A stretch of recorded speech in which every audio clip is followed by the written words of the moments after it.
শাকিব খানের আসন্ন কি সিনেমা মুক্তির অপেক্ষায় রয়েছে আসুন জানা যাক আমাদের এই ভিডিওতে। প্রথমেই আসতে যাচ্ছে বরবাদ সিনেমার পরিচালক মেহেদী হাসান হৃদয়ের সাথে আগামী বছর রোজার ঈদে তার এখন সিনেমা। পর্যন্ত যেভাবে সবকিছু কথাবার্তা চলতেছে, ইনশাল্লাহ আগামী রমজানের ঈদ।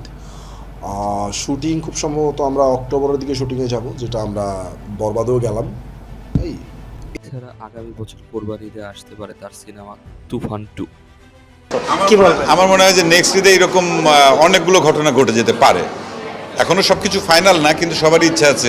প্রডিউসার বলি, ডিরেক্টর বলি, সাকিবের সঙ্গে যারা যারা কাজ করেছে ক্যামিও চরিত্রে, সাকিবও চায়। এবং আমি সাকিবের সঙ্গে কথা বলার পরও যেটা আমি বুঝলাম, তাকে তো আমি ব্রাদার ডাকি, সে আমাকে ব্রাদার ডাকে।